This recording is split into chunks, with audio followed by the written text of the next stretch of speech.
शाम के 6 बजे थे। हल्की हल्की बारिश हो रही थी। खिड़की से छन छन कर आती ठंडी हवा में भीगी मिट्टी की सौंधी खुशबू भरी हुई थी। आरव अपने ऑफिस से लौटा ही था। थकान से बोझिल कदमों से जैसे ही उसने घर में कदम रखा, नैना की मुस्कान ने उसकी सारी थकान छीन ली। आ गए आप? नैना ने रसोई से झांकते हुए कहा। हाँ, बारिश में फंस गया था थोड़ा, पर अब तुम्हें देखकर सब ठीक लग रहा है। आरव ने मुस्कुराते हुए बैग उतारा। नैना उसके पास आई और उसका चेहरा देखती रही कुछ पल, फिर धीरे से बोली, चाय लाऊं? नहीं, पहले तुम्हें गले लगाना है। आरव ने उसकी कमर में हाथ डालते हुए कहा। नैना की आंखें झुक गईं।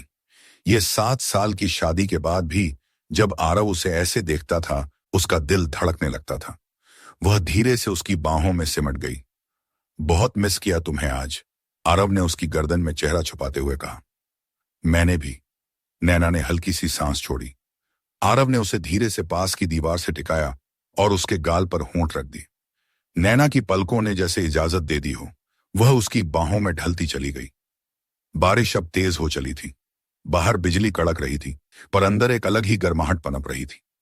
रात का खाना खा लेने के बाद दोनों बेडरूम में आ गए। नैना हल्के नीले रंग की साड़ी में थी, बाल खुले, भीगे भीगे से। कमरे में सिर्फ एक छोटा सा लैंप चल रहा था। उसकी रोशनी में नैना का चेहरा और भी मासूम लग रहा था। आरव पीछे से आया और उसकी पीठ पर हाथ रखकर बोला, तुम्हें पता है, जब तुम ऐसे बाल खोलती हो ना, तो मैं खुद को रोक नहीं पाता। नैना मुस्कुरा दी। तो कौन कह रहा है रोकने को? आरव ने उसे पलटकर अपनी ओर खींचा। उनके बीच अब कोई दूरी नहीं थी। उसका हाथ नैना की पीठ पर फिसला और वो सिहर उठी। उसने अपनी आंखें बंद कर लीं। आरव ने उसकी पलकों को चूमा और धीरे से बोला, तुम आज बहुत खूबसूरत लग रही हो। तुम हर रात ऐसा कहते हो, नैना ने धीमे से कहा, क्योंकि तुम हर रात और भी ज्यादा खूबसूरत हो जाती हो। फिर दोनों के होंठ एक दूसरे से मिले। वो चुम्बन लंबा, धीमा और भावनाओं से भरा था। कोई जल्दबाजी नहीं थी, सिर्फ महसूस करना था एक दूसरे की सांसों को, धड़कनों को। आरव ने नैना को बाहों में उठाया और बेड पर ले गया, फिर हल्के से उसका पल्लू हटाया। नैना ने आंखों में देखा, जैसे कह रही हो, मैं तैयार हूं, सिर्फ तुम्हारे लिए। उस रात कोई शब्द नहीं बोले गए, बस जज्बात थे जो एक एक स्पर्श में बहते रहे। सुबह की हल्की धूप कमरे में झांक रही थी। नैना आरव की बाहों में सिमटी हुई थी। उसकी नींद अब भी अधूरी थी, पर मुस्कान पूरी थी। आरव की उंगलियां उसके बालों से खेल रही थीं। कल रात कुछ खास थी, नैना ने कहा। हर रात तुम्हारे साथ खास होती है, आरव ने उसके माथे को चूमते हुए जवाब दिया। पर अब ऑफिस भी जाना है, नैना उठने लगी। अभी नहीं, 5 मिनट और। आरव ने उसे खींच लिया। नैना उसकी छाती पर सिर रखकर लेट गई। तुम्हें पता है, शादी के इतने सालों बाद भी जब तुम मुझे ऐसे देखते हो, तो मैं आज भी उसी तरह कांप जाती हूं जैसे पहली रात को, क्योंकि मेरी मोहब्बत अब भी पहली रात जैसी ही है, बस और गहराई आ गई है। शादी की 8वीं सालगिरह आने में अब बस 3 दिन बचे थे। घर की सजावट की कोई योजना नहीं थी, न ही कोई पार्टी, लेकिन आरव और नैना के बीच एक अनकहा उत्सव हर दिन मनता था, एक दूसरे की मौजूदगी में, स्पर्शों में, मुस्कानों में। शाम के करीब 7:30 बजे का वक्त था। आरव ऑफिस से लौटते हुए एक पैकेट लेकर आया। नैना किचन में थी, पर उसकी नजरें दरवाजे की हर आहट पर टिकी थीं। क्या लाए? नैना ने चहकते हुए पूछा। सरप्राइज है, अभी नहीं दिखाऊंगा, आरव ने आंख मारते हुए कहा। अच्छा, नैना मुस्कुरा दी। तो क्या मैं भी कुछ छुपा कर रख सकती हूं?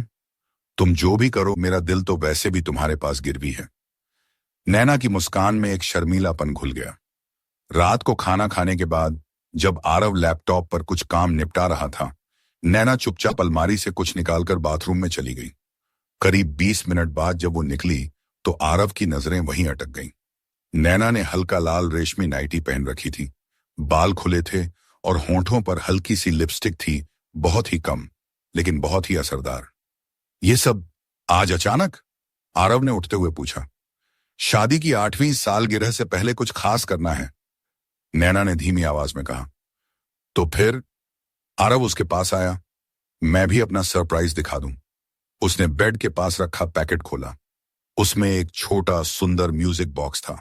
जैसे ही उसने खोलकर चालू किया, उसमें से वही धुन निकली जो उनकी शादी की पहली रात को बैकग्राउंड में बज रही थी। नैना की आंखों में नमी आ गई। तुम्हें वो रात अब भी याद है?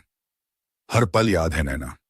तुमने मेरी जिंदगी को जो सुकून दिया है वो हर रात को खास बना देता है। आरव ने धीरे से उसका हाथ थामा और दोनों धीमे धीमे उसी धुन पर डांस करने लगे। वो डांस कोई परफॉर्मेंस नहीं था, वो एक एहसास था, एक लयबद्ध सुकून जिसमें दोनों डूबते जा रहे थे। बिजली एक बार फिर चमकी, जैसे आसमान भी गवाही दे रहा हो इस प्रेम की। आरव ने उसे अपनी बाहों में भर लिया और धीरे से बेड पर ले गया। नैना ने उसकी आंखों में देखा वही पुराना अपनापन, वही गहराई, और अब उसमें अनुभव की परिपक्वता भी थी।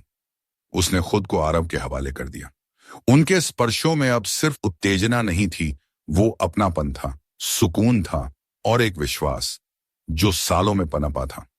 आरव ने धीरे धीरे उसके होंठों को चूमा, उसके कंधे पर उंगलियां फिराईं और हर स्पर्श में वही कहता रहा, मैं सिर्फ तुम्हारा हूं। रात लंबी थी मगर उनके बीच कोई थकान नहीं थी, सिर्फ जज्बात थे जो हर सांस में घुलते जा रहे थे। सुबह नैना की आंख खुली तो देखा आरव अभी भी सो रहा था, लेकिन उसके होंठों पर हल्की मुस्कान थी, जैसे कोई मीठा सपना देख रहा हो। नैना ने उसका माथा चूमा और बुदबुदाई, अगर ये सपना है तो मैं कभी नहीं जागना चाहती।